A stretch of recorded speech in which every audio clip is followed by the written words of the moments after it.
Welcome to Inside Quest. Our goal is to take you inside the minds of the world's most effective thinkers so you can learn with ease what they have usually learned with great difficulty. And if you pay attention, I promise you, our guests will help you acquire the behaviors and thought patterns that you're going to need to be successful no matter what it is you're trying to accomplish in your life. All right. Today's guest is the living embodiment of hard work, an amazing example of what happens when you find your voice and go for broke. He founded his record label Dim Mak when he was a penniless 19-year-old, and through an insane amount of effort, he has built it into a global brand that people all over the world not only recognize, but have tattooed on themselves. Literally, they've gotten tattoos of his brand. That's how much this guy's music touches people. And to serve those people, to bring joy to literally millions, he not only creates music at a breakneck pace, but he's one of the most traveled artists in history, at times performing more than 300 shows in a single year. Somehow, in all of that, he's also a restaurateur, an unlockable character in video games. He has his own shoe, multiple high-profile fashion collaborations, and he's written, produced, released, or collaborated on a staggering number of hits with an eclectic list of people like will.i.am, Afrojack, Fall Out Boy, Linkin Park, and Lady Antebellum. And that's why this guy routinely finds himself on the Forbes list of the highest grossing DJs on the planet. He's more than that, though, and he could just as easily be described as a futurist as a musician. So much so, he's created a philanthropic foundation focused on regenerative medicine and brain preservation. His past, however, is as interesting as his future, and his new Netflix exclusive documentary, I'll Sleep When I'm Dead, chronicles his insanely busy life and legendary work ethic and connects the dots between the accomplished man we see today and the kid from a famous father who didn't fit in growing up. Guys, I can't recommend the doc enough. It's emotionally beautiful and will inspire you to work harder, a lot harder, to make your own dreams come true. So please help me in welcoming the man who has had the honor of closing the main stage at the mega dance festival Tomorrowland several times, EDM's most entertaining and magnetic personality, the captain of cake himself, Steve Aoki.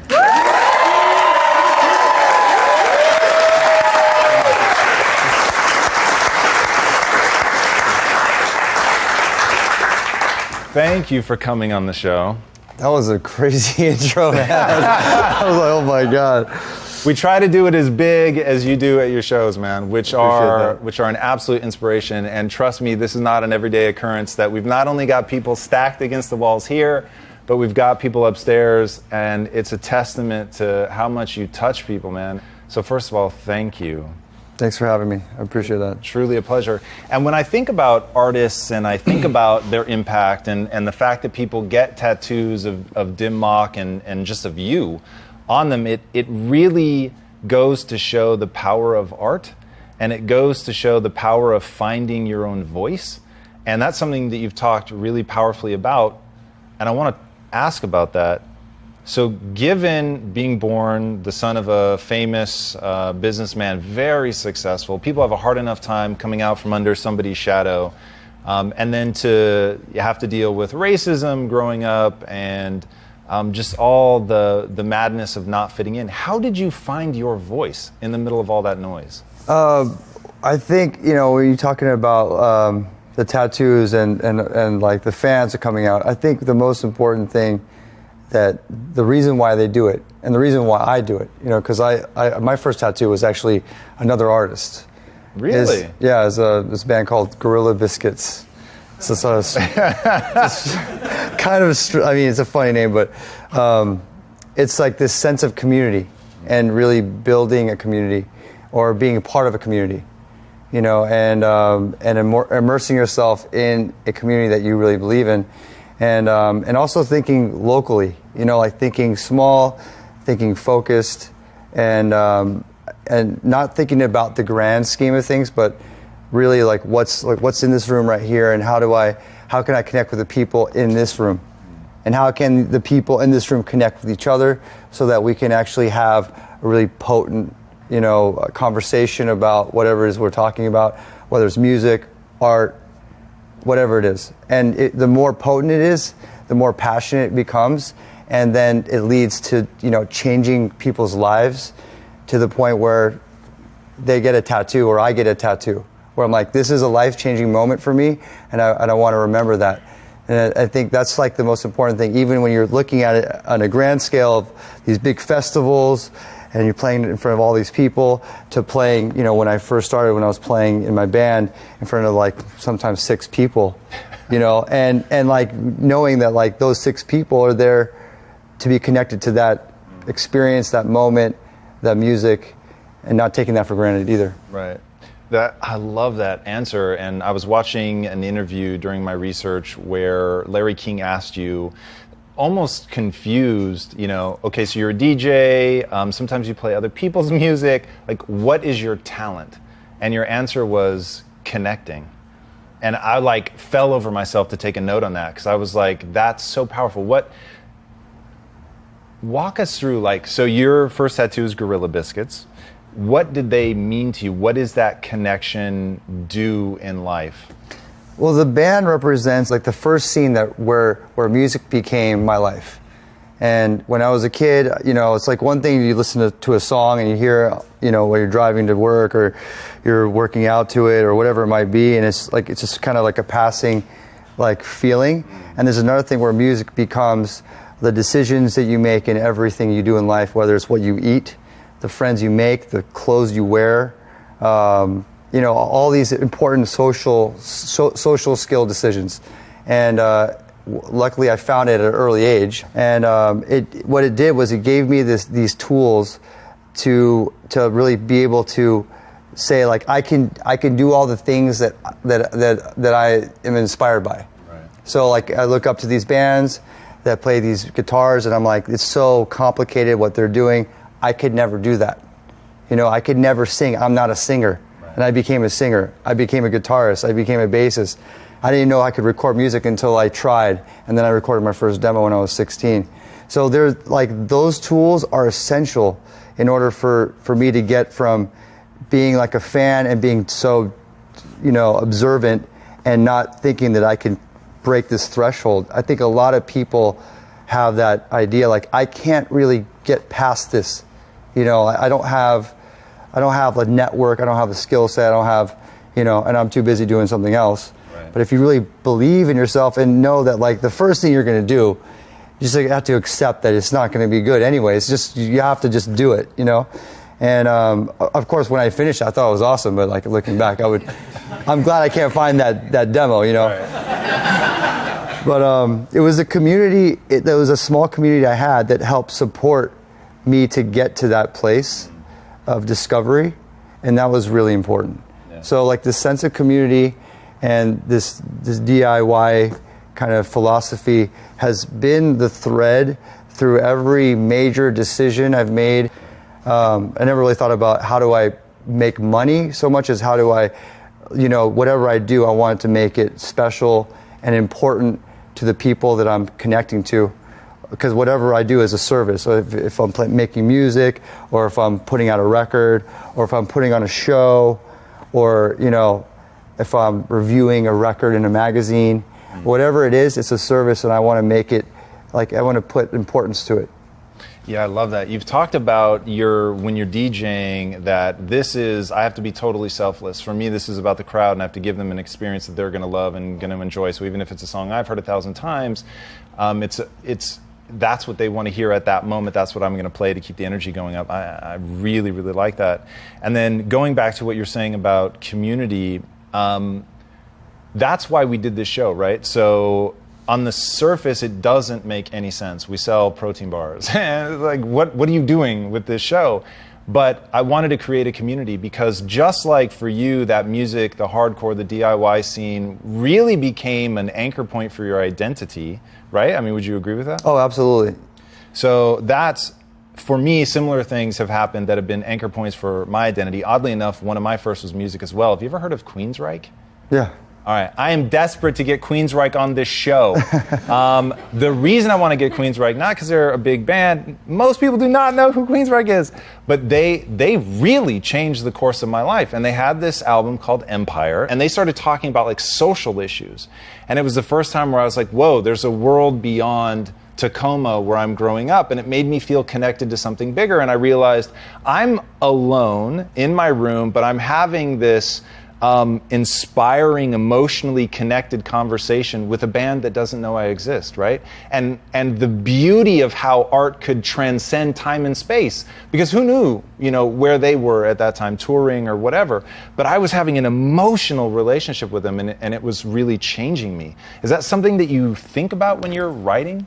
I definitely think about it after you feel that. Once you experience like what you felt when you listened to those songs, and you felt this empowerment to want to do something or connect with that band in a way, want to go see them because they said something that spoke to you outside of just like a neutral music kind of conversation. Right.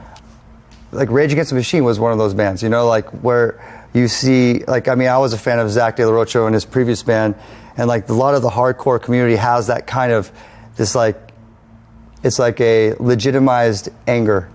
It's like you're not just yelling just out of frustration, you're yelling because you like there is a cause to yell about. And when I started listening to those bands that had that were a bit more politicized and they had a purpose, like that empowered me to become a voice for myself and my own issues. When I went to college, I became more sophisticated. I started reading more books. I started understanding more of what was causing my issues growing up in, let's say, in Newport Beach as an Asian American, and dealing with racism in a way where I didn't really understand why people were making fun of me for my eyes or why people were rejecting me for this, that, and the other. But I was able to understand those issues and be able to actually talk about them in a way that made sense to me, finally, and had a community that can actually understand that and would understand what I'm saying, and that connectivity. So that was the first time where I was able to use my voice and apply it, and where like this, that's also a big crossroads for me, where academia and being in school really became fruitful. I think most people go to school for the intent that they're going to use that schooling to get a job, to get a high-paying job in the field, like whatever. I first started in economics. I saw my father, who is a restaurateur, entrepreneur. All right, I'm going to school to be in business, and I just didn't find this passion. And but at the same time, I was listening to these bands that were having these social issues, talking about social issues, that I was like, whoa, there's some relation to this connection to me that makes me feel like I want to speak out too. And so when I started taking classes that referred the history of struggle and different elements, where I was being more educated on how people had to struggle to get to that point, and this is how they were able to change and apply that change in my own life, and apply that change on my own campus and make it more local and make it more real, and then apply that change also in my own voice. And when I was singing in a band and using that as like my like palette for my lyrics, and being able to to find my voice that way, that was a really big part of what you're talking about, the kind of connection you have with listening to a band and being able to get inspired by that, finding that voice and making it your own, through, for me, it was like this emergence of education and music merging all at the same time. Yeah, that's, there's this thing that I like to think everybody has, right? Which is that real, visceral, deep in your gut, emotional reaction to something. And when you can tap into that and feel where it's taking you and allow it to begin to shape your identity, some really empowering things happen. And I bring this up because I think a lot about like the power of art, right? So you start going into music and your dad is like, whoa, that's not stable. You shouldn't be doing that. You should get a job. And you start down that path. And I think one of the quotes was, you told your family you wanted to be the youngest Benihana chef ever, and you were practicing, but you were terrible, but you already had that drive. So bear with me, because I'm going to bring this all around here for a second.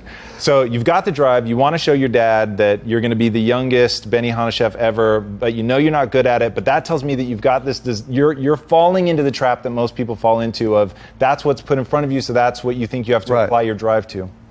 But then you start hearing the siren call of the music, it taps into something emotional, and now you head down that path, and it equals this. Now, why am I belaboring the point of tapping into the thing that resonates with you emotionally? Because the number one question I get asked, how do you find your passion, right? People buy into it. They buy in. Like, if I find my passion, I can do anything. Yep, cool, I got it.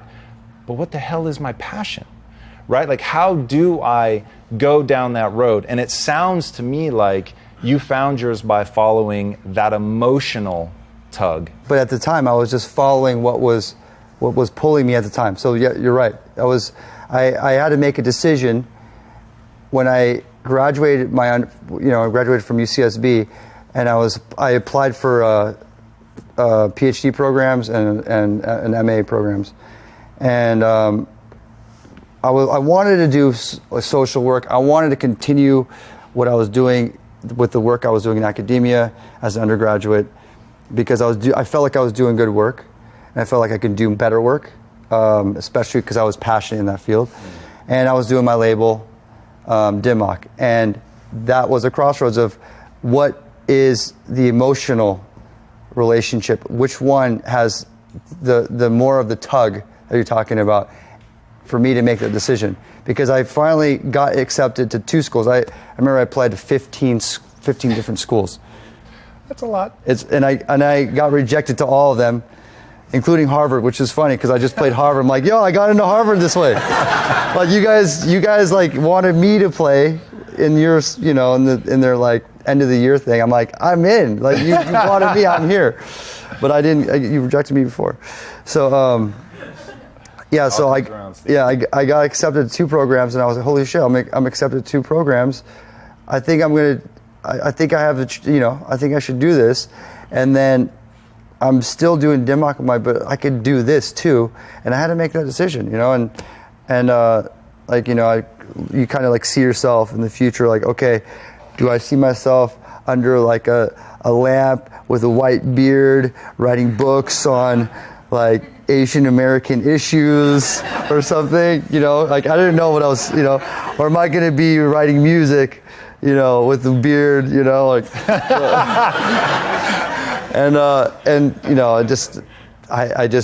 I mean, the good thing is there's one band at the time that helped me make the decision that I took, and they blew my mind, and I was like, I need to support this band, I need to help this band, and that was The Kills. And I moved to LA, and I signed the Kills' first record in America, and I hit the road with them, which is what I love to do. And because I used to tour with my band, but I kind of sacrificed being in a band to really do DIMOC and support all the bands on the label. And I'm really happy I took the music choice, Man, no kidding. So we all are, my friend. So we all are. One of the notes I took just said, he doesn't whine. In my opinion, you have a lot of reasons, or you lived a lot of scenarios where a lot of other people would have whined, right? So father's famous, wealthy, but he doesn't help other than he pays for half of your schooling, which I know you respect greatly. But he doesn't help you financially. You're couch surfing at one point. You're trying to get DIMOC off the ground. But you've turned into like a symbol of positivity, good vibes. How did you escape the trap of bitterness? Like, if you talk to some of the kids of Warren Buffett, or the extended family of Warren Buffett, I should say, they're a little bitter that he doesn't give them money. How did you escape that path, and how did you turn that into something that's become so successful? If you don't understand struggle in front of you, you won't be able to survive. And I think that's what my father, at the end of the day, that was his intention, is that if I just keep floating the money, because of course he could have taken care of all of us, whatever dreams we wanted, whatever investment that we wanted to have. I'm sure he could have floored us, and it wouldn't have affected his bottom line. And at the end of the day, but if he did that, could we survive past that period of time? And the answer, if you really pragmatically look at it, is almost always no. And I hate to say it like that for people that get that, initial investment, but it's like you need to figure out how to get beyond that. Luckily, I was part of a scene where to be cool in the scene is not driving in with a flashy car or like coming in with like the coolest rare sneakers or having the flashy bike. It's like, what do you produce in the community that is going to expand the community? What are you going to do in your community that's going to attract more people to the community? Make a zine. Talk about the bands in the community. Start a band and be a representative of that community. Those are how you get respect. So luckily, like, I had that inbred with going back to the roots and knowing that, like, if I think like this, then I have value myself and it means something to me. It wasn't like, how much more money can I make? It's like, how much happiness. The bottom line for me is happiness. Like, is this at the end of the day what's going to make me happy? And the community that supports you is really important. Like, I was going right back to what I was saying. So I know that, like, at the time, I have to say that, like, the world I was in, I wasn't in the train of thought where I needed that much anyways. My cost at the time, when I moved to LA, my apartment cost $950 a month, and I shared it with my girlfriend. And so my total expenses when I moved to LA was $400 something a month, plus my phone bill for my Razor phone. I don't know if you remember those phones. Oh yeah. So, like, whatever that is, like, I don't know, $100, and then my car insurance. So the total cost that I have to outlay to just survive is under $1,000. And I'm doing the startup where I'm not making any money. I'm just like spending money, but trying to make money back. Luckily, my mom helped me by giving me $1,000 a month. My father I wouldn't even dare ask him because I know he was not going to even do a thing. But then I stumbled into DJing, and it became the breadwinner. It became those $100 a gig, 3 nights a week. That's like, sometimes I was doing 4 nights a week, $100, $400 a week times 4, that's $1,600. I'm good. I'm fucking good. I'm rich, bitch. I mean, I felt that way.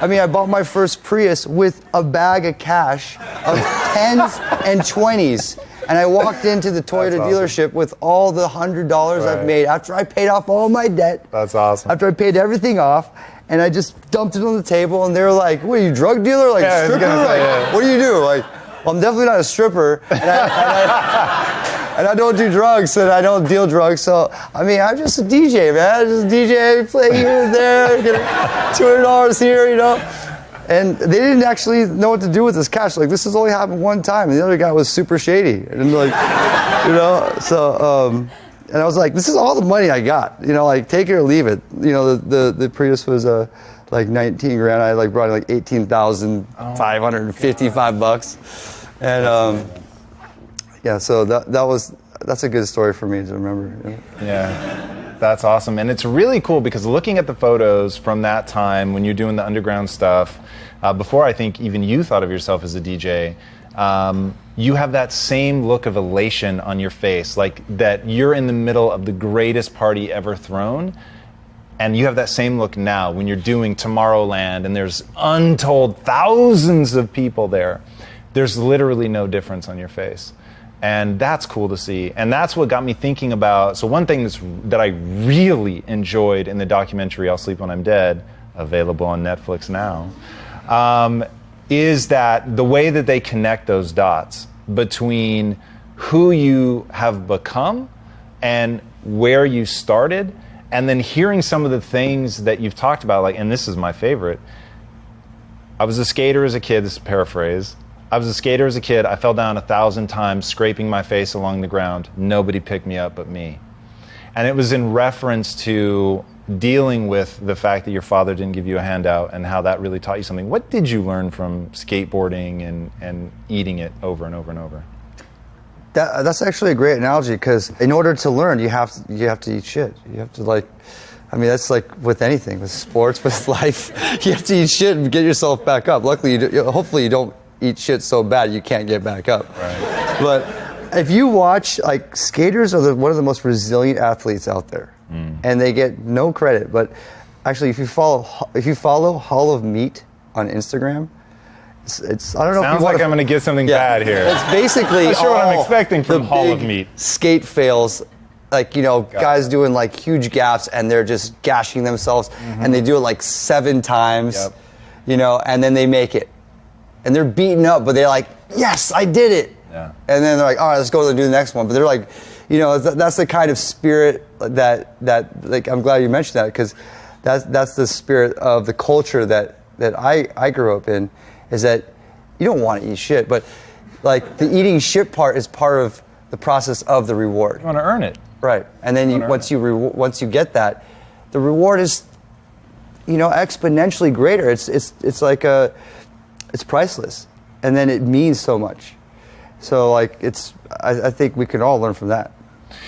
Yeah, that's one of the most important and empowering messages I think that anybody could hear. And when I think about my own life trajectory and how I went from where I started to where I am now, that concept of earning it is so important. And the thing that I always tell people is money doesn't change you, right? And this isn't my phrase. Money doesn't change you, it amplifies you. I forget who said it, but that's a really powerful thing. So whatever most people think is a result of money, that's not the result. There's very cool things that come with money, don't get me wrong. It just isn't the ones that you're expecting. And when you earn it, that is cool, man. And to your point about Hall of Meat, I saw a video of a skater. This was amazingly impactful. I used to skate, absolutely horrific. But watching this guy, he would try a trick, fall. And because I know that feeling, like when you flatten yourself out and then just drop to the ground, like how insanely painful that is. And I watch him do it over and over. But every time, he'll tell himself, like what he's just learned, but like he's mumbling under his breath, right? So he does this thing, gnarly scrape. Yeah. Oh, you're like, oh God. He gets back up and he's like, okay, my weight was too far forward. He does it again, to the side, to the back, whatever. Oh, I need to jump sooner, whatever. And then he says to himself, I've got it now. Only says that once. I've got it now, and then he fucking nails it. Yeah. And it was like, it gives me the chills now just to think about. Somebody who's willing to pay the price, right? Pay the price. And when you're willing to pay the price, when you work your ass off like that, and then you get it, like that's a drug-like feeling that you can recapture in your life. But this is where it gets weird. A lot of people can skate.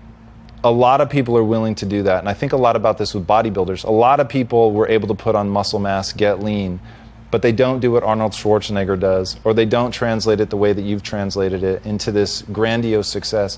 If you had to guess, what's that gap, that thing that you figured out that most people who earn their skate trick, but they don't translate it to other areas of their life, what did you learn?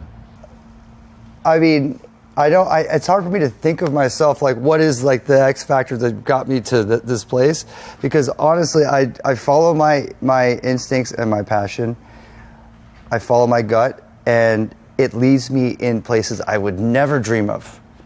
It led me right here, sitting with you, I mean, when I walked in here, I mean, this is also a pretty interesting story for me. I mean, like, I walked in here, I was like, oh, I'm going to the Quest Nutrition Bar offices. Like, this is like TV studio. I mean, that's cool. Like, you built this. Like, that's another thing about where money amplifies. It's also you made this. I'm assuming it's a private company because shareholders. I don't know.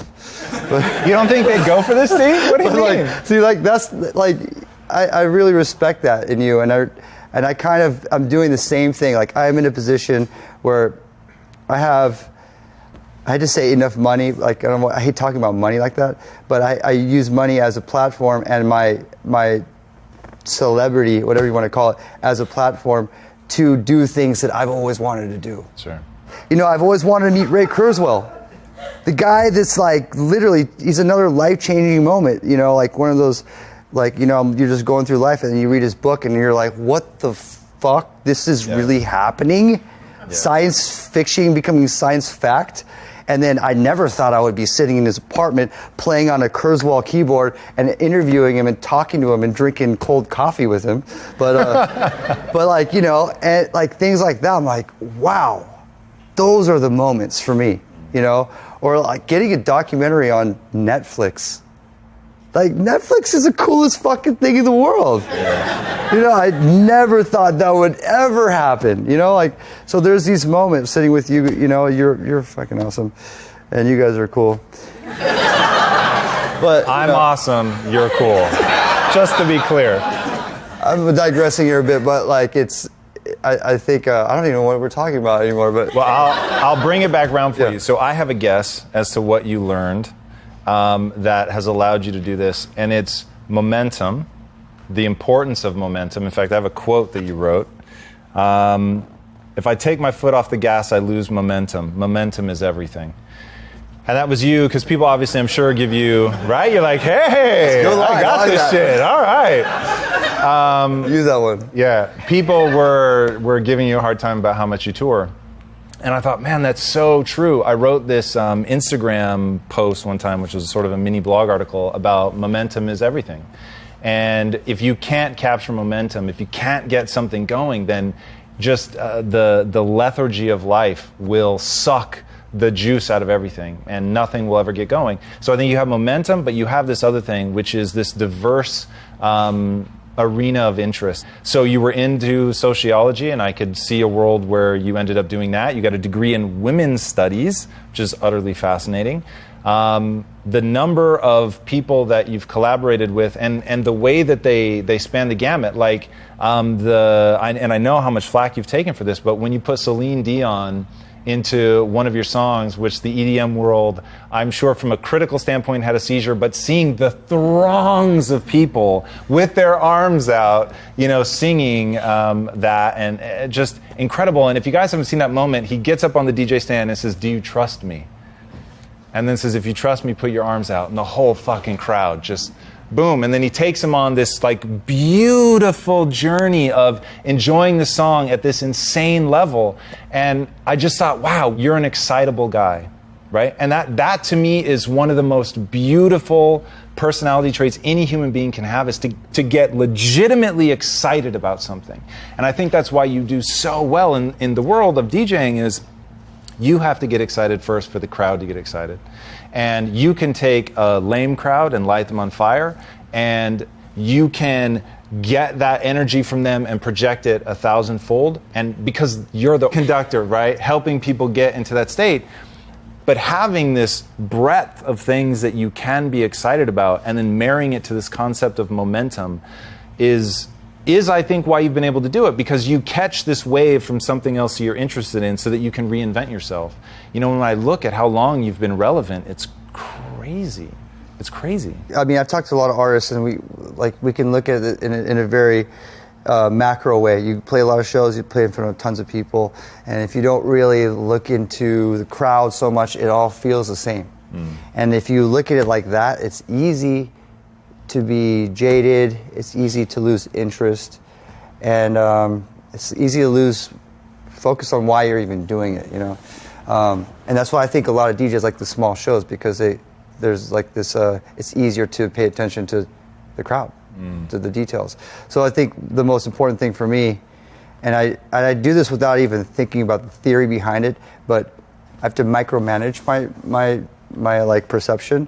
I have to look at the details in order to understand the soul of why I do it. So I don't look at like the vast sheer numbers of people. That's not what's important to me. It's about like this guy in the crowd is actually really interested in the conversation that I'm giving them. I'm giving them musical conversation, a musical narrative. And he could almost say what I'm gonna say next, because he's totally in tune with what I'm doing. That's what I'm looking for. I'm looking for the people that are that know the songs, that are crying because they fucking feel it. Yeah. I want to like jump over the DJ booth and like hug that person. And I do that like because I'm just so connected to the people that really care, because I'm in the studio and I'm making this music and I really want to have, I'm thinking like, how can I connect with more people? How can I have this connection be real? And I'm lucky because I get to see it. I'm the lucky one because I get to see it firsthand. Like a lot of producers don't get to see that, the stuff that they create and how it affects people. So I get to see it firsthand, and that never gets old. That's always something new, because it's always a new experience for someone. And like, you know, I've said this so many times, but I'm addicted to that. And that's why I'm able to do so many shows. And that's why I you know, it's important, like, you know, going back to like why we do what we do, then you understand why you do what you do, why you love what you do. Because at the end of the day, it's all human connection. Music is just a tool to really amplify your emotional feelings. And then to connect on that level is just, that's like love. You know, that's why we love. That's why we connect with people. That's why we're social beings. Yeah. And I love that you do all of that with such a sense of urgency. And watching the documentary and seeing how many places you go, and seeing how I laughed out loud when I saw an interview you were doing, and you said, well, I do take 8 days off a year. And I had to laugh out loud, because I know for you, that's like even weekends get mowed through. I mean, 8 days is literally 8 days at the end of the year. And so you're attacking your art with urgency, with a desire to connect and to put all this stuff out there, because you get that echo of beauty during the show, that you know that somebody's connecting. And to me, you have this unique ability to see past what is to what could be, which of course is part of what makes you so interesting as a futurist. And we'll definitely get into that. But first, I want to talk about your shows are unlike anything I've ever seen, anything I've ever heard about, from the big robots that you have come on stage to your own sort of android-like appendages that blow the CO2 and stuff. You mentioned that. No one ever mentions that. That's so cool. Thank you for mentioning that. You know, like these are one-of-a-kind things. I'm like, everyone talks about the cake, but no one talks about the fucking appendages that are like glowing and spraying people, you know? Yeah. Thank you.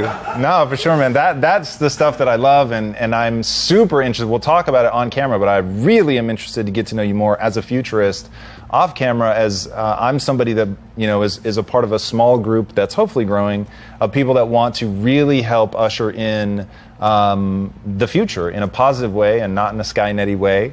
Definitely. And, you know, food may seem like a weird jumping off point for people, but it goes back to that notion of being able to see something that isn't there today, right? And I can see sort of what the future of food is becoming, and my business partner, Ron, is the future of food. I mean, that guy is just on another planet, and what he's doing in R&D is breathtaking. And to help bring that to fruition is so exciting. And all of that is context for this question. Somebody asked you, if you could have any superhero's power, what superhero would you choose? And you said the Green Lantern. Why the Green Lantern? Because the Green Lantern can do everything all the other superheroes can do, because he just imagines it. So I want to imagine to fly. I want to imagine to like stretch my body. You know, you're like that. Yeah. Like you can literally do everything. So I love that, and I love tying it to imagination, and that somebody who's thinking about superpowers in terms of, I want to tie this to my imagination. That to me is the hallmark of an artist. Somebody who is like, wait, I have this thing in my head and I am so driven to get it out of me. And so I like to play a game. I don't know why I find this so fascinating, but I have spent an absurd amount of time thinking about, if I encountered a genie and I was given one wish and one wish only, and I could not ask for more wishes, what would I wish for? And my answer is, through simple thoughts and words, the ability to manipulate matter any way that I see. Now, that's a very clumsy way of saying what you just said, which is to be able to imagine it and therefore create it, which is really what I want to do. How has that driven you, or how has that served you, that ability to think of something and then manifest it into the real world? I think we all, as artists that are touring all the time, it doesn't matter if you're a DJ or you're a rapper or you're a singer, you're thinking about how you're going to do something that's signature to you, like Flaming Lips with jumping in the big ball and running on the crowd, or like you remember those things and you remember that's a Flaming Lips thing, So I'm thinking, what can I do that's different and also not expensive, And I played Coachella twice. In 2007, it was the scariest, most traumatic set I ever played because it was my first time playing on a stage like that. But 2009, I had time. I was like, you know what? I never really get to play on a festival stage like this. I did my rounds. I played a bunch of shows. Now I could play in front of a big crowd. We're gonna bring everything out, that we can all think of. I put together my set of okay, at this stage we're gonna do this, this, this, this, this.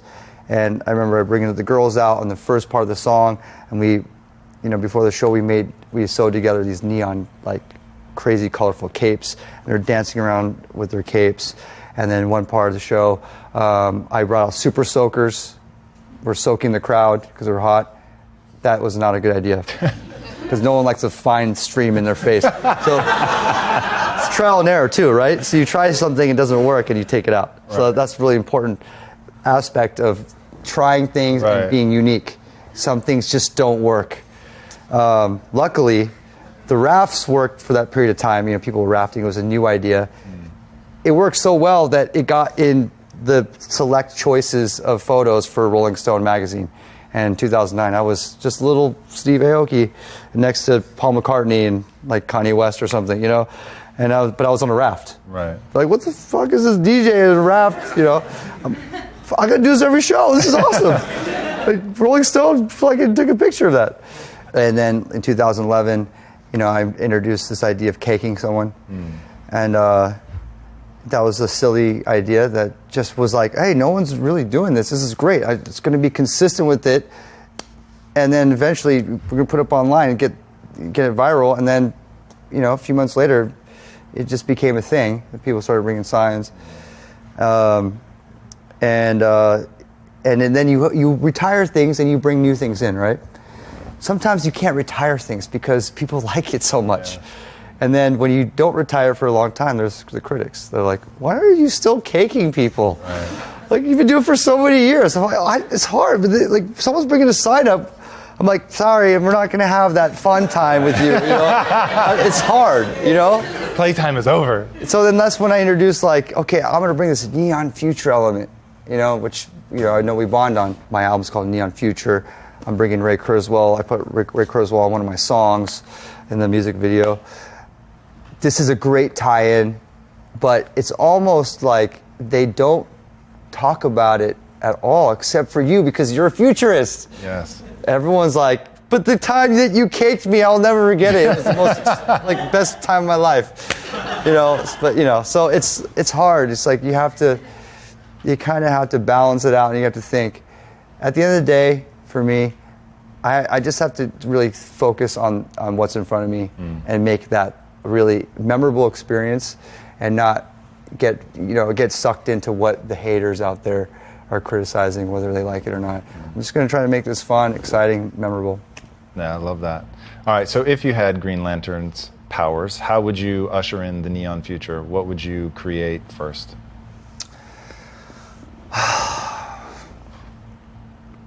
Well, I'll say this because I saw it, that it's happening, and it's exciting, and it's real. But I quit eating beef and pork. And I should probably quit eating chicken too. But I quit eating these two for a multitude of reasons. The commercialization of meat is one of the big reasons for climate change. It's we're destroying our planet because we're pulling down rainforests so we can have more places for cows to graze. It's just a major problem. meat tastes good.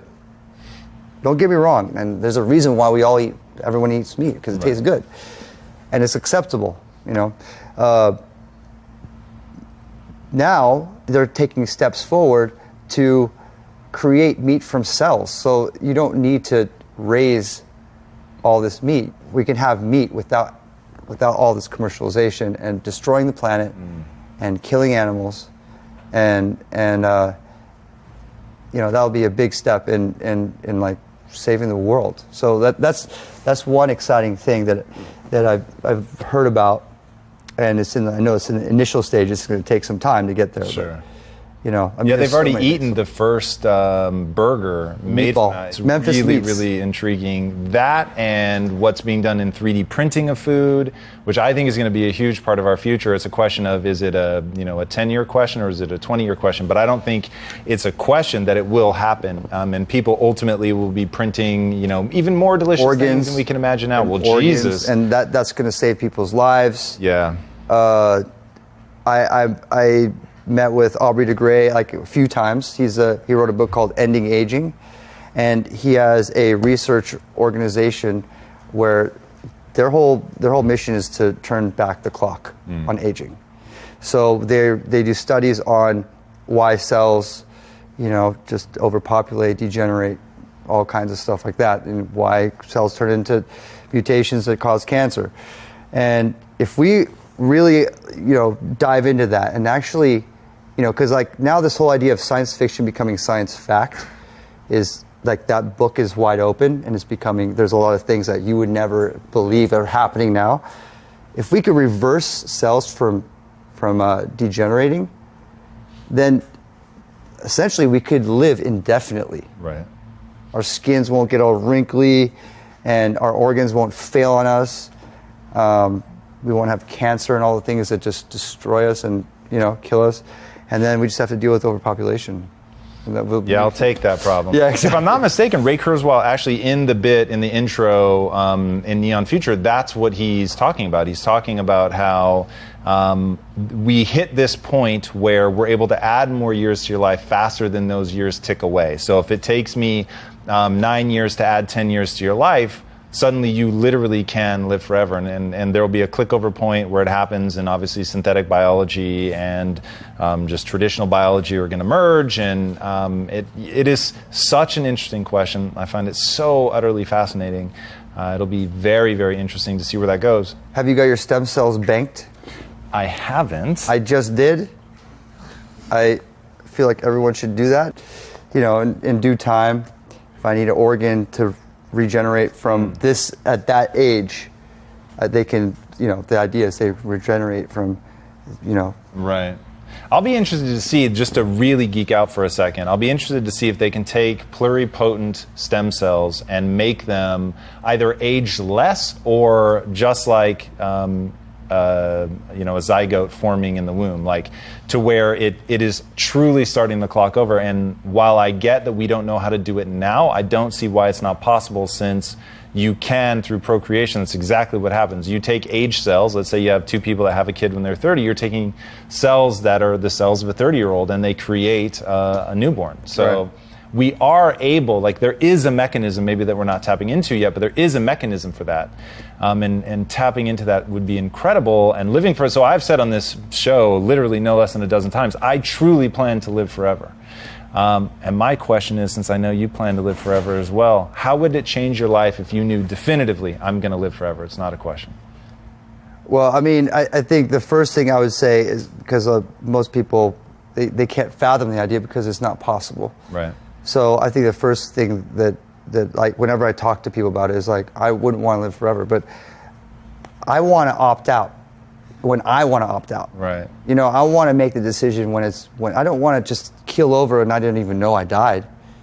I don't want cancer to where I have no choice and I have to go through this pain that I've seen my father have to go through.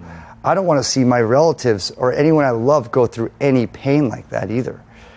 You live 800 years, and you're like, I've lived 1 million generations, I've done so much, it's time, I'm done. I would like to have that decision, and I would like to have the people I love, if they had the opportunity to have that decision, You know, I don't want to see my mom, who's 73 right now, pass away just on accident or like some ailment. Like if she wants to live longer, you know, that's what we're going through right now with the elderly, is how do we extend their age without pain as well? Because I always want her to live a happy life.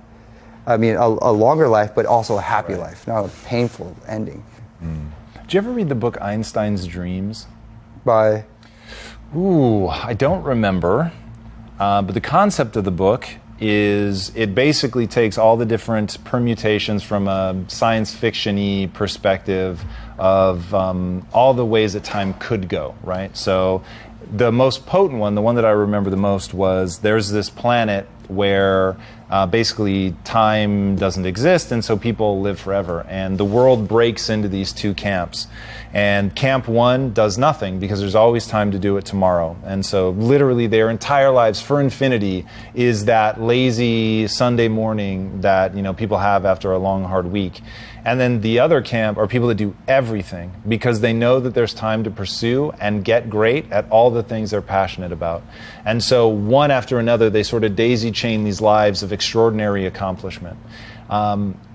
I read that probably when I was like 14, and that's one of those things, like if I had to say what are those like little building blocks in your mind, that's one of them. When I read that, I vowed I would always be in that second camp, and that I would live as if I were going to live forever, and thusly daisy chain everything that I can learn and get great at, and, you know, acquire as many skills as I can. It's like, I could be wrong here, but like Shaquille O'Neal. I mean, he's a retired basketball player, and he's went back to school, learning more. To me, that's inspiring. Yeah. It's like it's not like you want to learn everything when you're young and then you just retire. It's like there's a conversation that people have that when people retire in general, a lot of them die. You know, their like soul dies and then they physically die.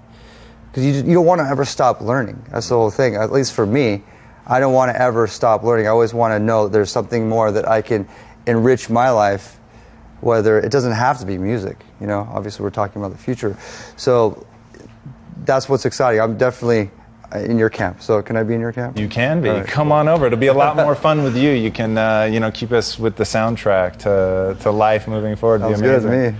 Yeah, what you're saying about Shaq and acquiring new skills, and that's something, man, that I don't understand when people don't want to do that. They don't want to stay inquisitive. They don't want to find those new things that they can really push themselves to learn and develop. And it feels like, if I'm honest, one of the greatest human tragedies, right? And there are people in my life that I love very much, and it terrifies me that they are retiring.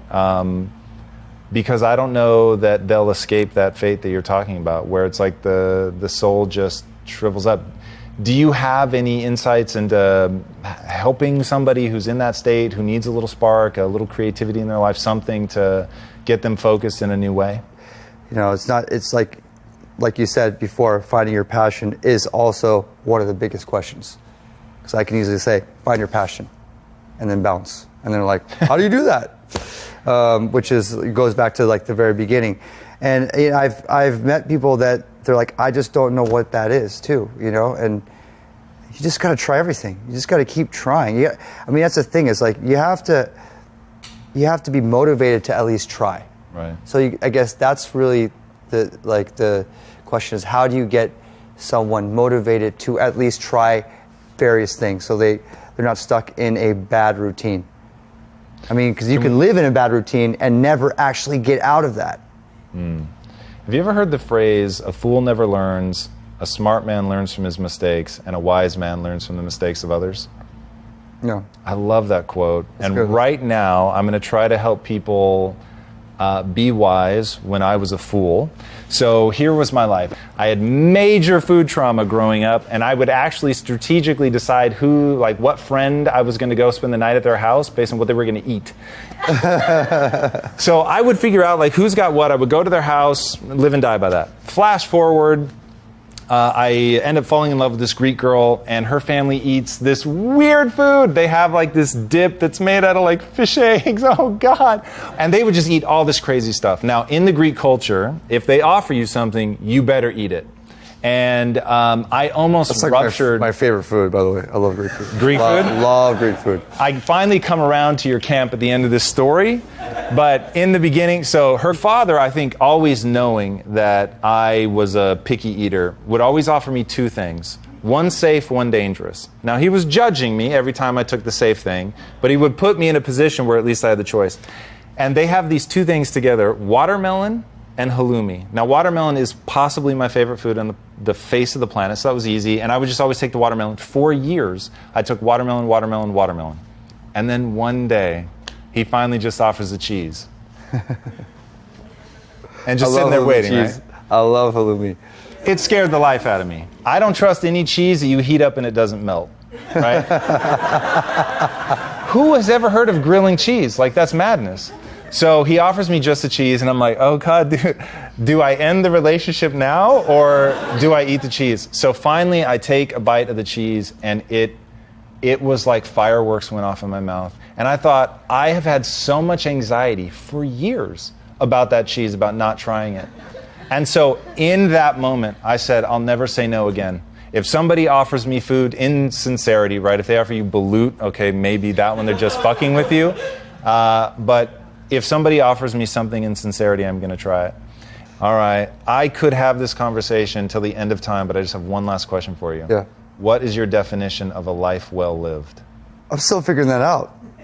Fair enough. I'm still figuring that out. I mean, I always think about what makes me happy as my bottom line. And, you know, right now, music is like the core of what I do. So I'm giving a lot of me to music, a lot of me to the production, making really interesting music, and kind of, you know, just staying ahead of the curve in my own world as best I possibly can.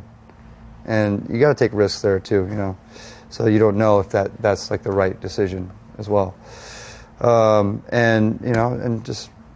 I'm lucky to be where I am. I'm grateful to be where I am. And I've seen a lot of artists that were like considered gods to me that are just not around.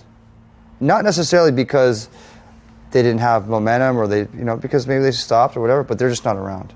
And I love what I do, and I take it so seriously. So I don't want to lose that. I don't want to lose this that I have, this platform I have, and this kind of connection that I've been able to make around the world. I don't want to lose that. So until I've decided to be like, you know, I'm going to try something else in life, or like people are like, he's too old now. I can't connect with him, you know, which might happen. Then you know, you got to evolve. You know, you got to evolve and try different things.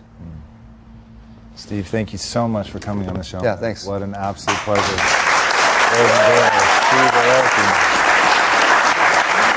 Where can they find you online? Well, it's all pretty simple. It's all, if you know, my last name is Aoki, then you got me, Steve Aoki. All right, at Steve Aoki. Guys, I cannot encourage you enough to dig into this man. And let me tell you a little bit about what you're going to find. First of all, watch the documentary, which will really frame everything. I'll Sleep When I'm Dead. And what it reveals is a man who found his own voice in the midst of more noise than I can imagine, from people that were hating on him for bringing so many cues of popular culture and just raw entertainment into the traditional EDM space, to growing up in a world where his path was laid out before him. Get into the restaurant business. It's safe. And there's, you know, a path there where your family can help you. And that's not the path that he took. And he listened to his emotions and found something that was completely authentic to who Steve Aoki is. And watching him is to watch a human being evolve in real time. To watch him start out in the hardcore DIY straight edge punk scene where he's screaming like a banshee into the microphone, and watch that evolve through his time with DJ AM to where he's literally now progressing the whole EDM culture forward. This one guy who's doing shows in the middle of nowhere, Los Angeles, coming together and creating something at the epicenter of a small hipster culture, and transcending that to one day finding himself overseeing all of the biggest show in music, Tomorrowland, and being honored with closing that out multiple times, all by finding a unique voice, finding a voice that he could trademark that was so authentically his that he could do it hundreds of times a year, connecting over and over with the real people in the audience. And you see it. You see that moment where he's connecting with individual people in a sea of humanity. He realizes that the only thing that matters is connection. Find your community, learn to connect with them, and if you get really good, serve them, and you can have the extraordinary life that Mr. Steve Aoki has had. Steve, thank you so much. Thanks. It's a pleasure to have you here.